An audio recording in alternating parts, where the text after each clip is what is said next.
شهر رمضان الذي أنزل فيه القرآن هدى للناس وبينات من الهدى والفرقان.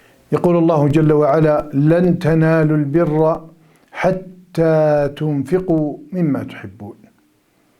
الصدقة والإنفاق مشروع في كل حين، وكان صلى الله عليه وسلم أجود الناس وأجود ما يكون في رمضان، كما روى ذلك ابن عباس رضي الله عنهما قال: كان صلى الله عليه وسلم أجود الناس، وكان أجود ما يكون في رمضان حين يلقاه جبريل، وكان يلقاه في كل ليلة من رمضان فيدارسه القرآن، فلرسول الله صلى الله عليه وسلم أجود بالخير من الريح المرسلة.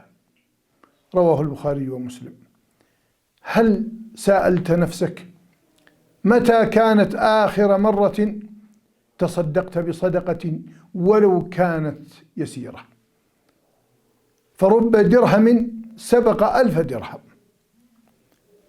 درهم تصدقت به لوجه الله، أنفقته ترجو ثواب الله، فإن الله كما في الحديث: فإن الله يربي هذه الصدقة كما حتى تكون مثل الجبل، كما يربي أحدكم فلوه، كما قال صلى الله عليه وسلم.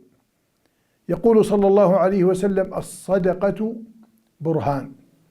برهان على ماذا؟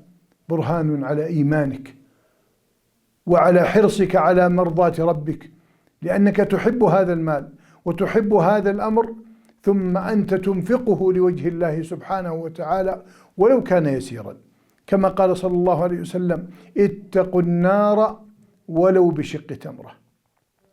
عود نفسك يا عبد الله، عود نفسك على الصدقة ولو بريالات معدودة، ولو بدراهم معدودة، ولو بشربة ماء، ولو بصحفة طعام.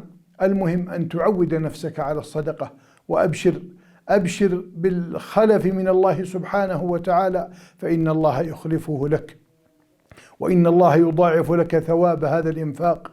مثل الذين ينفقون أموالهم في سبيل الله، أي ابتغاء وجه الله، كمثل حبة أنبتت 7 سنابل في كل سنبلة 100 حبة، والله يضاعف لمن يشاء والله واسع عليم.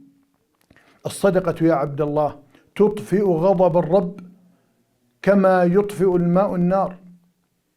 الصدقة شأنها عظيم لك في دنياك ولك في آخرتك أيضا. نسأل الله أن يرزقنا وإياكم صفة الإنفاق والتصدق، وأن يرزقنا الإخلاص فيما نقدمه، والحمد لله رب العالمين.